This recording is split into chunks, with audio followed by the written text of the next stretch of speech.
Halo rekan-rekan semua, baik lagi bersama saya Alfa dan kita langsung masuk aja ke materi selanjutnya. Materi selanjutnya kita akan bahas apa itu cryptocurrency. Ini adalah pertanyaan yang paling basic banget. Nah, what is cryptocurrency? Nah, kita bisa lihat ini adalah beberapa contoh cryptocurrency yang beredar saat ini.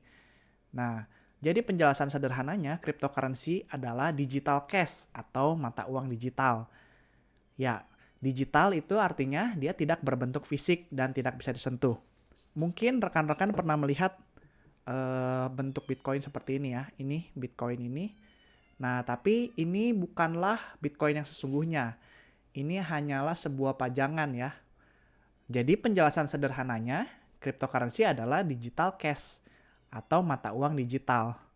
Nah, kalau kita bedah lebih dalam lagi, cryptocurrency itu terdiri dari berbagai kata. Nah, kripto sendiri itu berasal dari kata kriptografi.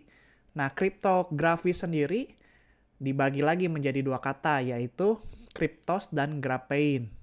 Nah, ini berasal dari kata dari Yunani. Nah, kripto sendiri artinya kriptografi dan kriptos itu artinya tersembunyi atau rahasia.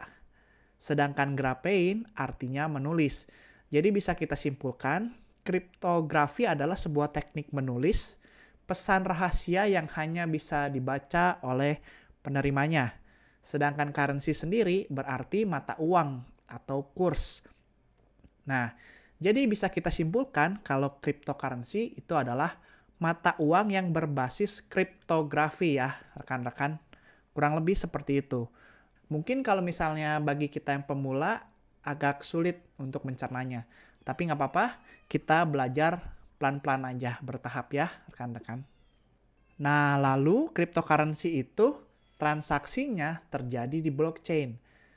Nah, blockchain itu teknologi yang mendasari cryptocurrency itu sendiri. Dan sistem yang digunakan adalah distributed ledger atau buku besar yang terdistribusi ke seluruh jaringan.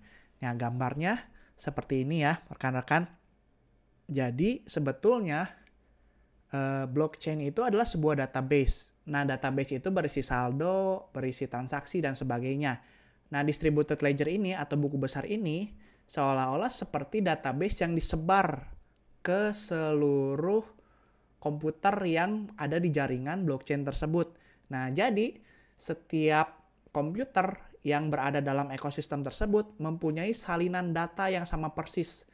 Jadi semua orang bisa melihat sehingga cryptocurrency ini bersifat transparan karena semua orang bisa melihat transaksi yang terjadi dan mengesahkannya bersama-sama yang menciptakan sebuah konsensus. Nah, lalu cryptocurrency ini juga sifatnya decentralized atau tidak terpusat dan bank independent, jadi tidak memerlukan bank gitu ya. Nah, sistem decentralized digambarkan seperti ini. Nah, traditional financial system itu tersentralisasi atau centralized. Nah, jadi ada pusatnya seperti gambar yang pertama yang sebelah kiri itu digambarkan ada bank sentral yang mempunyai database utama ya. Bisa dilihat di atas gambar bank itu ada gambar buku ya. Nah, itu maksudnya adalah buku besar. Nah, jadi semua transaksi itu dicatat di pusatnya. Sedangkan decentralized financial system yang di sebelah kanan, kita bisa lihat ada 4 komputer yang saling terhubung atau peer-to-peer. Dan keempat komputer tersebut memiliki buku besar yang sama. Nah, jadi keempat komputer tersebut bisa melihat transaksi yang terjadi di antara mereka berempat ya. Nah, lalu apa maksud dari bank independen? Nih contohnya kalau saya mau transfer uang misalnya ke istri saya. Dari rekening saya ke rekening istri saya. Nah, ketika kita melakukan transfer misalnya menggunakan mobile banking, itu kan kita mengirim data ke banknya dulu, baru bank tersebut memvalidasi transaksi dan mengirimkan uang ke rekening istri saya. Jadi ada yang namanya middleman atau bank tersebut. Seperti gambar yang di sini, kalau misalnya anggaplah ini yang di atas itu saya ya, dan istri saya yang di bawah. Ketika saya mau transfer uang, itu melewati bank dulu, bank sentral dulu yang di tengah, lalu akhirnya sampai di rekening istri saya yang di bawah ini, gitu ya. Jadi ada middleman-nya. Sedangkan dengan decentralized financial system, ketika kita mau mentransfer uang, tidak melalui middleman, jadi bisa langsung ya, langsung peer to peer. Saya mau transfer uang ke dompet istri saya, itu bisa langsung, tanpa harus melewati bank, seperti gambar yang ada di sebelah kanan. Kurang lebih seperti itu ya rekan-rekan.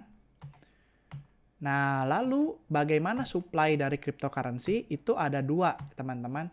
Ada yang mine atau ditambang, ada juga yang minted atau dicetak. Nah, kalau misalnya teman-teman pernah dengar mining Bitcoin. Nah, itu artinya Bitcoin itu ditambang. Nah, ditambang itu seperti di dunia asli. Bedanya di dunia asli, kita menambang menggunakan alat berat. Sedangkan di dunia digital, menambang itu menggunakan komputer yang canggih. Nah, sedangkan minted atau dicetak itu tanpa harus menggunakan komputer yang besar, tinggal melakukan pencetakan sama seperti mencetak uang gitu ya. Nah, lalu cryptocurrency juga dikategorikan sebagai aset kelas atau aset digital daripada mata uang atau alat tukar. Walaupun namanya currency, tapi untuk saat ini lebih banyak dianggap sebagai aset dibandingkan sebagai alat tukar. Di Indonesia sendiri, cryptocurrency resmi diperdagangkan sebagai aset digital, bukan sebagai alat tukar. Alat tukar di negara kita itu tetap menggunakan rupiah, yang sah itu rupiah. Nah, tapi ada beberapa cryptocurrency juga yang spendable atau bisa dipakai untuk pembayaran, tapi hanya untuk di ekosistemnya saja. Contohnya ini adalah koin BNB. Nah, BNB ini bisa kita pakai untuk kita spend di Binance itu sendiri. Contoh di Binance, mereka sudah bekerja sama dengan travel agent ya.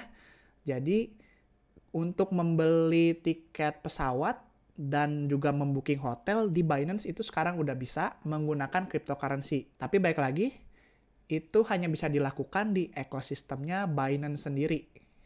Kurang lebih itu tadi penjelasan tentang cryptocurrency. Jika ada pertanyaan, silakan langsung ditanyakan di grup Telegram dan sampai jumpa di materi selanjutnya.